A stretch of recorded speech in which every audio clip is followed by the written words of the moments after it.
This is Aeneid Book 2, starting in about 241. I apologize that I'm not feeling very well, and I hope that I don't cough or sound terrible. Alright. So you read the first part of this in class.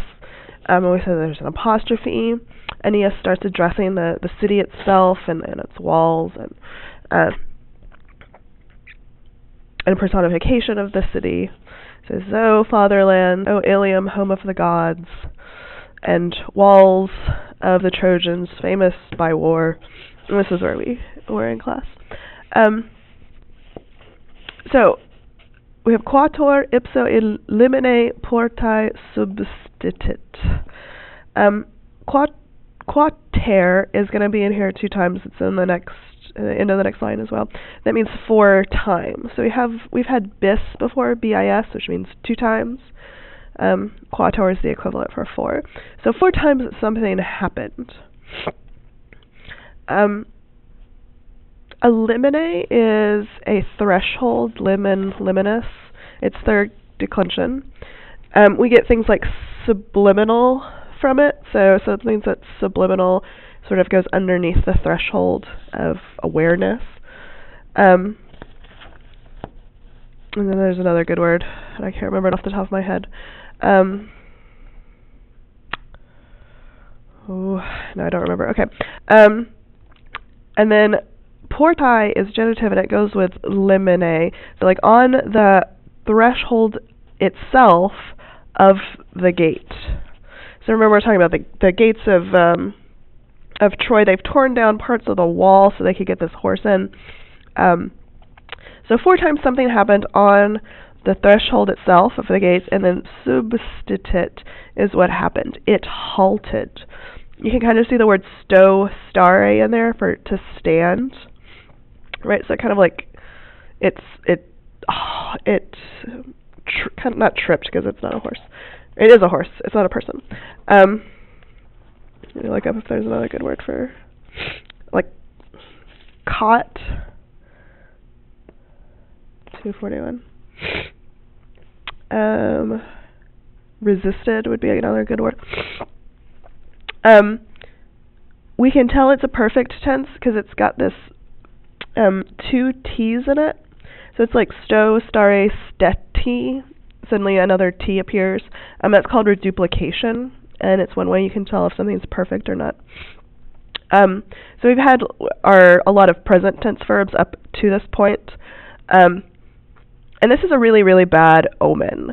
To stumble on a threshold, this is why you guys probably know the tradition of grooms carrying brides over the threshold.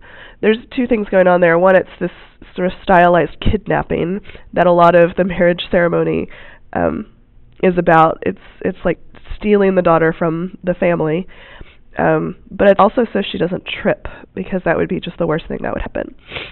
So she's probably like in a long dress or something. So to trip on a threshold is really bad luck. So Aeneas is pointing out, sort of, and this next slide too, things they should have realized were not right. So it halted 4 times on the threshold itself of the gate. And utera sonitum quator arma dedere. Utero means belly, so we get uterus from it. And it's an ablative of separation. Sonitum is our accusative, and arma is our nominative. Arma is neuter plural. Armum is 1 weapon. Arma are lots of weapons. And then we have another quater 4 times. And then dedere. Remember that oftentimes we see the 3rd person plural, erut, perfect ending, substituted with this long ere. So it looks infinitive-y, but we know the infinitive of to give is do dare, so it's dare. So we have a perfect stem, and then we have a long ere. And that's how you can tell it's like syncope. It's this variation of the spelling. It's always going to have a perfect stem, which infinitives never do. So that's one way to tell it from a regular infinitive. Do dare dedi is reduplicated just like sto stare steti. So it's got 2 D's suddenly, and that's how we can tell that it's perfect. All right. And so weapons 4 times gave a sound, like gave a noise from the belly of the beast, like of the horse. So 4 times it's like halting, and then there's rumbling going on inside the horse, right? Obviously something's going on. Earlier we talked about how the machina was feta armis. It's pregnant with weapons. This is kind of like a little callback to that, right? At least it's in the uterus. There are weapons that are jingling and jangling. Instamus tamen in memores caequique furore. So there's all these bad things going on. However, with your tamen, in stamus is like we press on, and then there's 2 nominatives of what we are. We're describing us. So we press on, unmindful and blind. And then furore is just an ablative. Well, what blinded us? We're blind by frenzy, by madness. We could say with, blind with frenzy, for your ablative. There's an alternate spelling here. It's not really a typo, right? That in memores and im memores are the same. The book has 2 M's instead of an N. It's just an alternate spelling. It's not really a typo. But so we press on.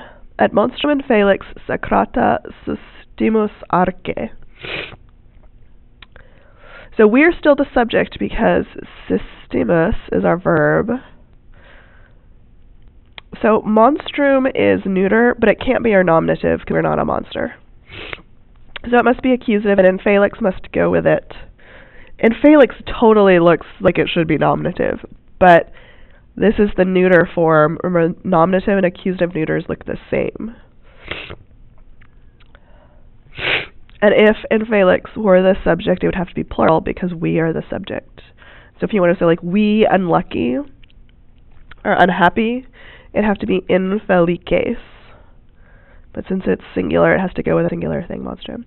Alright, so we stood, and this is, systemus is not like we stood, but to stand, something like to stand a statue on a desk. It's transitive, it can take a direct object. So we stood the unhappy monster, unlucky monster, and then there's an ablative of place where sacrata arche, on the sacred citadel. Excuse me. So an arx is it's a really important word in the Aeneid. A citadel, a defended place. Okay, so the citadel of like the temple is what they're talking about. Okay? So, terrible. Tunc etiam fatis aperit Cassandra futuris ora. Oh, Cassandra. Cassandra is a princess of Troy. She's also a priestess of Apollo. Apollo fell in love with her, as often happens with gods, and she, valuing her chastity greatly, didn't take kindly to his advances. And he said that he promised her that if, she would hang out with him after school, he would give her the gift of prophecy, which is one of the things that Apollo is the god of. And so she accepted this offer. He gave her prophecy, and then she reneged on her side of the bargain and said, you know what, just kidding, I don't want to hang out with you after school anymore. I want to go be a chaste priestess. Excuse me. So Apollo, one of the things about gods giving gifts is you can't take the gift back, but you can add on to the gift. You can give her another gift. So in addition to Cassandra being able to tell the future, his extra gift to her for going back on her bargain was that no one would ever believe her. So Cassandra can see everything that's going to happen to Troy. She knows that her family is going to be murdered. She knows everything, but she's cursed as well that no one believes her. And so looking back, Aeneas can talk about her, and he knows what's really going to happen. So tunc etiam, then even, Our subject's Cassandra. We've got ablatives fatis and futuris. Apparet is our verb. Apparire means to open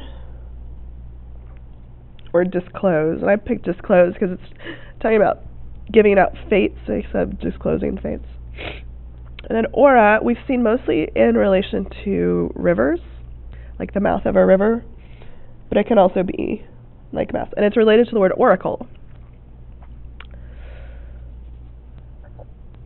So this is kind of weird in English. It says Cassandra discloses. You can use aura as sort of metonymy for words, or you could just say she opens her mouth, but aura is plural. So this is just going to sound weird. I would say she discloses words sort of for future fates or with future fates.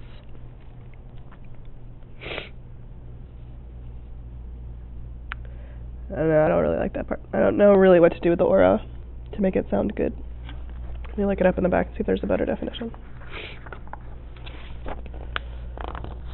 Because it's from os oris, which is like mouth or face. Os oris, mouth, face, speech. I guess I can do that. She discloses speeches with future fates.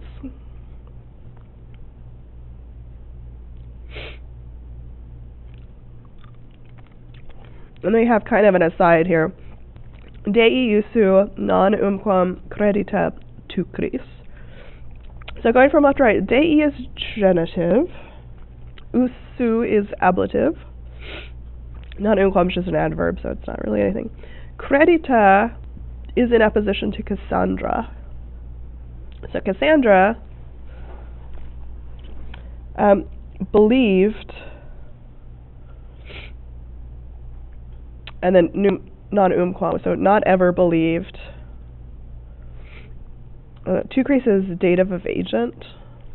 So not ever believed by the Trojans, right, the Teucrians, by order of the god, which is Apollo.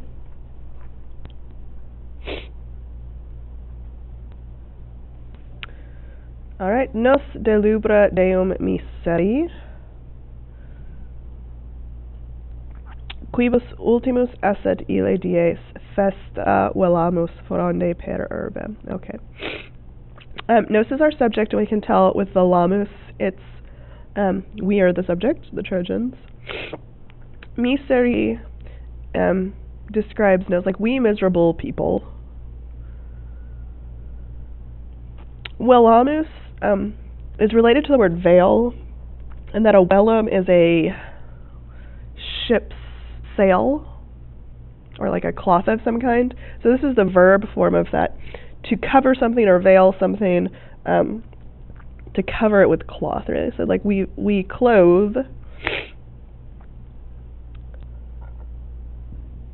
And then delubra is our accusative, and that means temples. And then deum is really deorum. So we miserable, they're not miserable now, but he's anticipating what's going to happen. We clothe the temples of the gods. We're going to skip this relative clause for right now, but you're going to want to put it in at some point. And then we have an ablative. How do they clothe them? With sort of festive branches, foliage, per urban, just like throughout the city. And then we have this dative relative clause, quibus, we, for whom. And in English we're going to kind of take this backwards. Ille dies first. We have a subjunctive esset. The book tells you it's an adversative relative clause or a relative clause of characteristics. So the accessory notion of cause, I would just call it a relative clause of characteristic. For whom that day was the last. So this is sort of him explaining why they're miseri, even though, of course, they're not actually, because they're happy. They're clothing temples with festive fronds.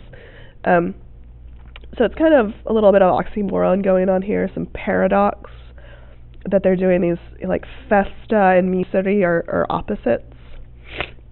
So Aeneas is putting this sort of emotional tinge into his story in anticipation of this terrible thing that's going to happen. So the next part we skip a bit, and we just skip the part where the Greeks wait till everyone goes to sleep and then they pop out. And then the next section is about Hector, who's dead. He has been killed by Aeneas. Not Aeneas. He has been killed by Achilles.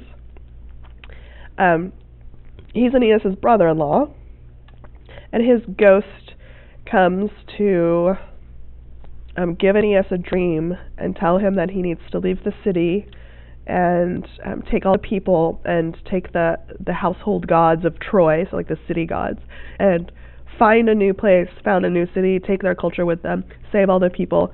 And so that's where Aeneas starts telling his story about his adventures of leaving Troy. But it's about that night. All right.